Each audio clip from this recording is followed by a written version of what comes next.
രാവിലെ. ഇന്ന് ഏതാ കക്ഷി? യുറാനസോ നെപ്റ്റ്യൂണോ അതോ പ്ലൂട്ടോയോ? ഓ, വാല് നക്ഷത്രമായിരിക്കും. എന്നെ കൂടി ഒന്ന് കാണിക്കോ?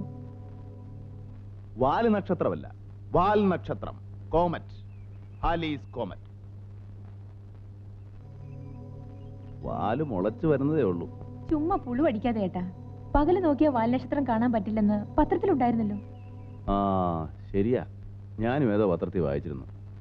ചേട്ടൻ കാരണം ഞാൻ എന്തുമാത്രം നാണം കിടുന്നുണ്ടെന്ന് അറിയാമോ കോളേജില്?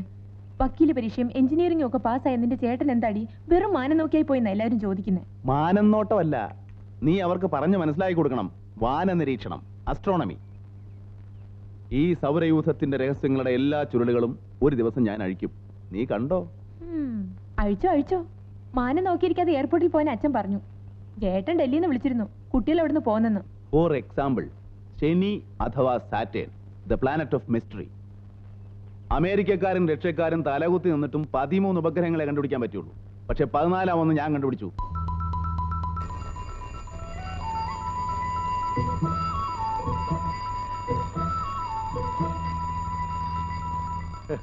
സ്കൂളുള്ളപ്പോൾ 10 മണിയായാലും പായിൽ നിന്ന് എഴുന്നേക്കാത്തവനൊക്കെ ഇപ്പൊ അലാറം വെച്ച് എഴുന്നേക്കുന്നു, അതും അവധിക്കാലത്ത്. എന്ത് പറ്റിയടി നിന്റെ പിള്ളേർക്ക്? അപ്പുറത്തെ വീട്ടിലെ ശങ്കുൻ രേണു വരുന്നുണ്ടത്രേ. ഇനി ഒരു 2 മാസത്തേക്ക് ഉമ്മയുടെ പാട് കണ്ടവരുണ്ടാവില്ല.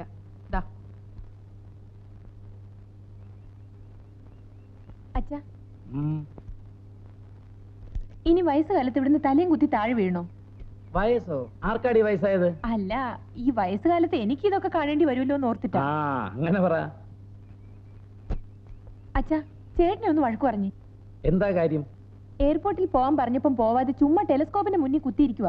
ഇന്നാരാ കക്ഷി? പ്ലൂട്ടോയാ? അല്ല, ഹാലീസ് കോമറ്റ്. അവനെ ഞാൻ പിടിച്ചോളാം.